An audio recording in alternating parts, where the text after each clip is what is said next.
Hi guys, I hope you're keeping all well.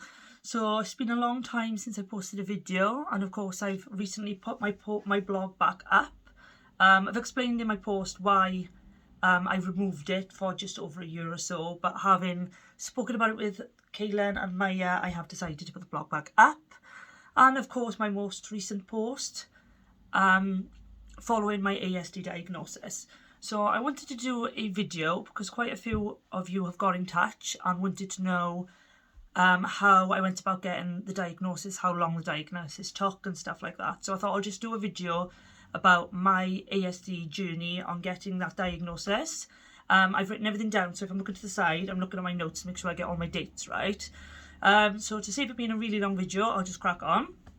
So first, the reason I went to get a diagnosis to begin with was I've always had feelings of thinking that I am different to everybody else. The way I do things is different to everybody else, very different to my family.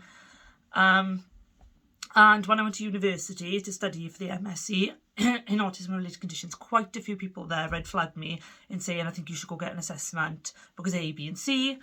And the more I thought about it, the more I thought, okay, my dyslexia diagnosis didn't really cover these other kind of like situations and feelings I was having and things I had to do. It wasn't covered by my dyslexia diagnosis.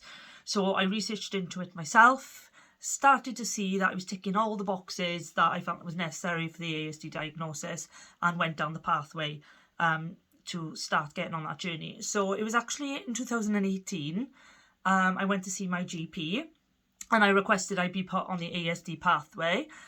So what he did is he wrote up a letter and it was sent off. Within a couple of months, I was seen, I can't remember the place, but it was somewhere in Connecticut. I was seen by a psychiatrist, by two, and they just asked some general questions, spoke about my anxiety, spoke about different things. And at the end of that meeting, I kind of got the feeling that it was kind of more of a well-being check, just checking that I wasn't at risk to myself or anybody else, that I was okay and not depressive and things like that. So anyway, at the end of this meeting, they then moved me to the next bit, which is putting me onto the ASD list. And I was warned at the time that the list was looking around a year long. So I got put on the list and I obsessed about it for a little while, didn't hear anything, so just got on with day-to-day life, got a busy family, I was studying university, and just put it to the back of my mind. So time went on, and the things that, as the demands of life got heavier, my anxiety, my OCD tendencies became worse. I became a lot more apparent in the more social situations that I was in, that I found it exhausting and a struggle. And the more I ended up starting to think maybe I should revisit why I haven't had any contact about the ASD assessment and how I feel about it. And anyway, in December 2021, as I'm sure many of you did, I watched the Paddy and Christine McGuinness documentary about their children. And of course her being so open about her diagnosis and how she felt and what it meant for her to have it, and it brought everything back about, okay, well maybe I need to go down this route and really push on it now, because I feel I'm at a point in my life where I really need an answer for why I feel and am the way I am. I spoke to people and they were like, oh well, you if you think you are, why have you got to go seek out a diagnosis? And it's because I am very much one of those black and white people. I was the same with my dyslexia diagnosis. I know a lot of people self-identify, and I think that is really amazing if you can, but I'm just one of those people that really need it in black and white for myself before I can start digesting it and believing it, even though I was certain in myself that I'd met the criteria. But again, it's very black and white. I feel I meet the criteria and therefore should get a diagnosis, but I needed someone, a professional, to do that for me. So having realised it'd been, when I looked at how long it had been, it'd actually come up to about, I think it was 3.5 years now that I'd been on the NHS waiting list. No letter, nothing in sight. Okay, it's really become my new obsession and interest now, and very quickly I spoke to my husband about it, and very quickly I went online and researched where I could get a private diagnosis done. So I did look at a few different ones, but it was really important to me that the standard of the assessment was of a gold standard, and was done with an MDT, so a multidisciplinary team. So I went to the NAS website and I found a website called Mind Therapy, and I contacted them. Okay, so my first contact with them was on the 15th of December 2021, and within 24 hours I had a reply explaining exactly what the process would entail and exactly the dates in which I would expect the process to take. So they told me around 6 to 8 weeks process from start to end. Of course, it came with a hefty cost. The cost that I paid was £2,150, and it was something that we had to really sit down and consider, you know, can we justify this cost? And what if I go through all this and they just tell me, no, you're not autistic? No, it's that I honestly believe that it was very possible that I could get the whole, you're not autistic, but you have social anxiety, you have OCD, you have dyslexia, you have this, that, and I would fall into the category of those that had about 5 labels, when really I should just have the 1 label. And that was a real concern for me. But given my mental health at the time and how I was feeling and how this became just so obsessive for me, we did go ahead and decide to go ahead with that assessment. So it's worth noting that the first thing I had done after discussing this by email is that I had what they call a pre-screening call, and I had that on the 4th of January. So first contact was the 15th of December, and pre-screening call was the 4th of January. So that's pretty quick, you know, within a couple of weeks. And this was over Christmas as well, so, you know, a busy time. And it's also worth noting that I did not have to pay anything towards this until after the pre-screening call, and the point of the pre-screening call was for them to so they asked me a load of questions, and then within 24 hours of having that interview on the phone, it was around 45 minutes to an hour, within 24 hours the next day I'd had contact to say that the clinicians felt that there was enough to suggest worth doing an ASD assessment. So if in the pre-screening call they feel that from what you've told them you're not ticking any of those boxes and it's not likely that you're going to come out with an ASD diagnosis, then they will tell you then before you invest any money. So that's a really important thing to note. So I had my pre-screening on the 4th of January. On the 5th of January 2022 I had the message saying the clinicians are happy to move forward with your assessment. That is when I paid towards the ASD assessment. Okay, so I was offered a date for the ADRI, which was an interview. So ideally they would do this with a parent. However, it was my husband that did this for me.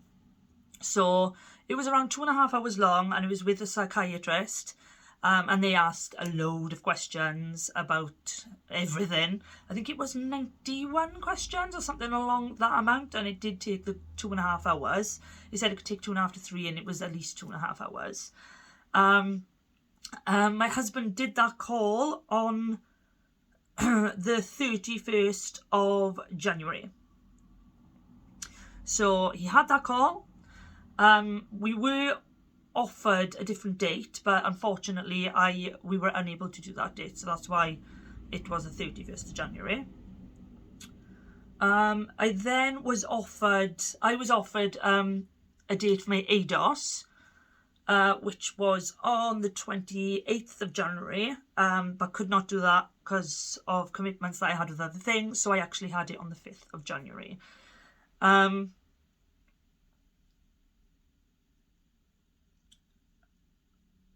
Yeah, so I had the ADOS. The clinician came to the house. We was told to be about an hour.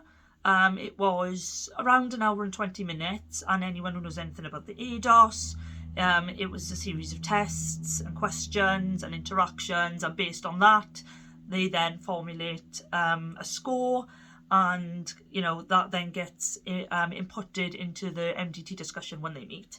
So I will do another video about the ADOS if you're interested. I'm not going to do it on here because I feel like it'll be a lengthy video, but if you are interested in what my ADOS consisted of, I am open and honest and will happily do a video for that separately. If that's what you want, just put in the comments or message me.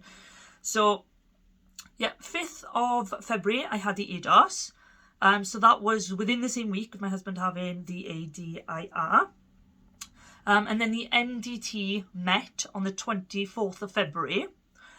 Very nerve-wracking time. I knew they were going to meet. I was hoping to have contact from them on that date, and me being my wonderful self was quite obsessive in emails in requesting that I find out that day and things like that. They were amazing, I have to say. They were really understanding of my anxiety, really understanding on why I felt like I needed to know that day, otherwise I couldn't focus in my day-to-day life. It would affect my ability to just do daily demands or go to work or do the things that I need to do, because it would just be on my mind obsessively.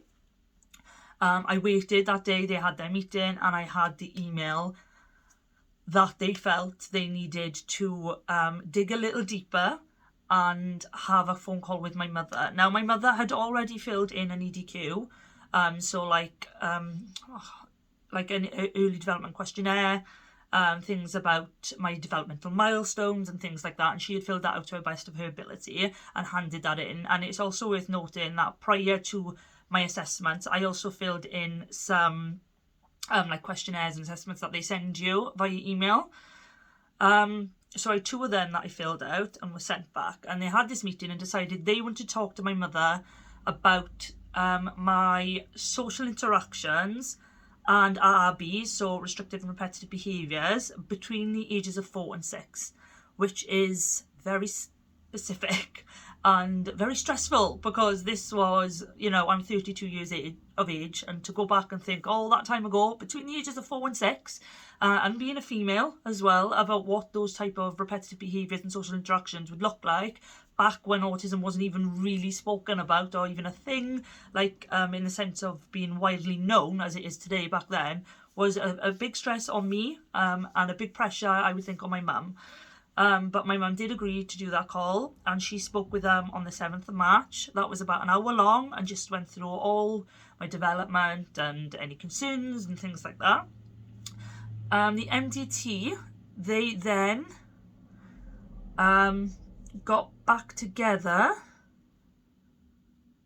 Let me just make sure I get my dates right for you. So they spoke with my mum on the 7th of March. They reconvened on the 9th of March. So within 2 days of talking to my mother, they'd reconvened and got back together in the evening, and did another video. This was all done video call. The MDT was done over video call.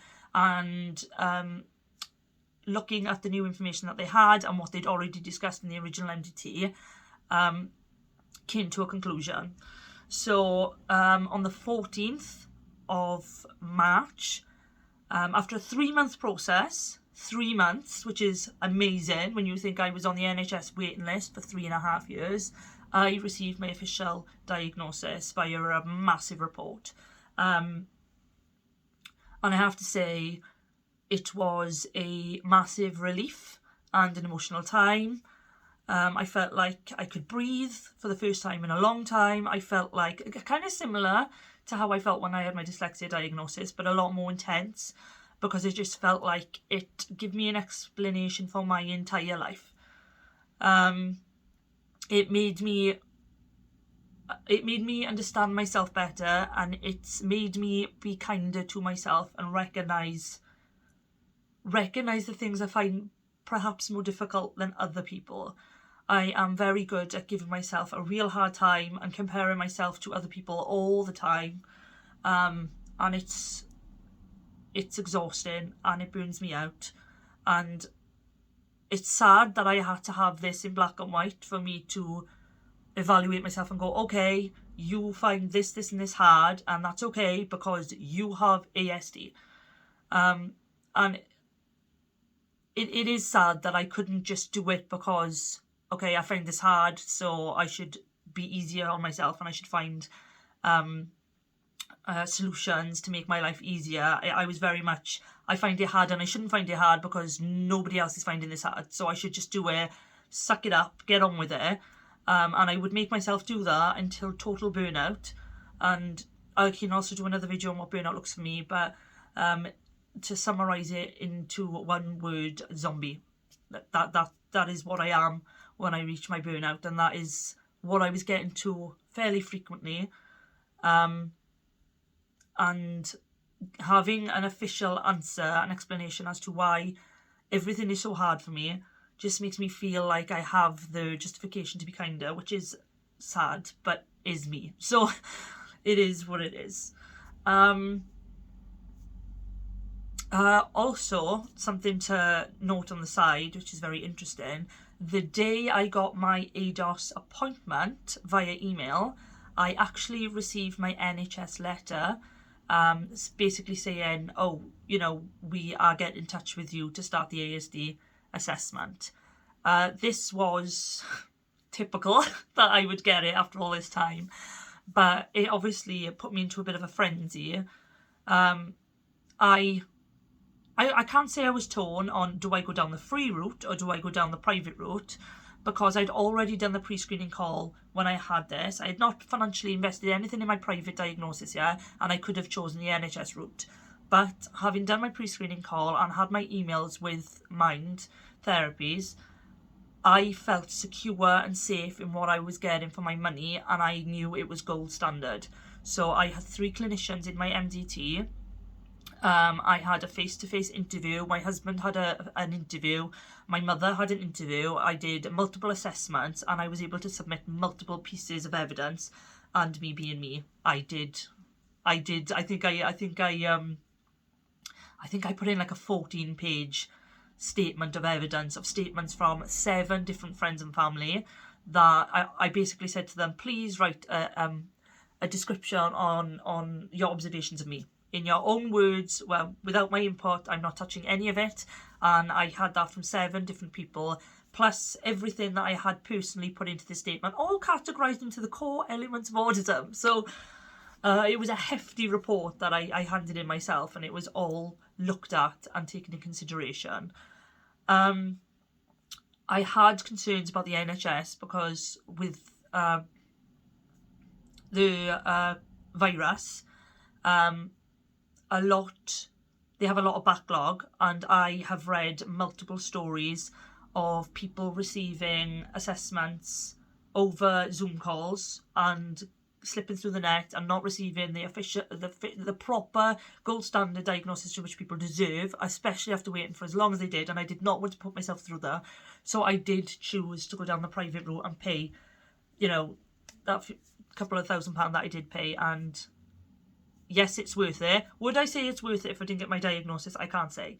But I was treated with respect. I was listened to. Every email I gave, and there was a lot, was treated with respect and answered any questions. Nothing was too much. And this process took 3 months. So if you are in a position to be able to do it, I would do it. And look into it. And at very least, do your pre-screening call. Because at least then they tell you within 24 hours, after discussion with the clinicians and submitting your pre-screening test, as it were, they will tell you whether they feel there is enough evidence there to justify moving on with the ASD assessment. So that has no cost. So at the very least, you can have that information and decide what way you want to go. But yeah, so that was my ASD journey. So I wanted to share it with you all because I've had quite a few people ask about time frames and costs and who I used and things like that. So I hope you found the video very informative. Any questions, just message, and if you want to see any other videos, then message and I'll get on those. I have got quite a few ideas in mind, and I just want to get back to spreading more awareness and signposting, and it'll be really interesting to have for me to be able to speak out now, as well as covering Caitlin's story. And maybe doing some videos together, because it just shows two different point of views, which is how it should be, and it's very interesting to compare, to analyse the male versus female as well, which is always fascinating. So I wish you all well, and I hope to see you soon. Bye guys.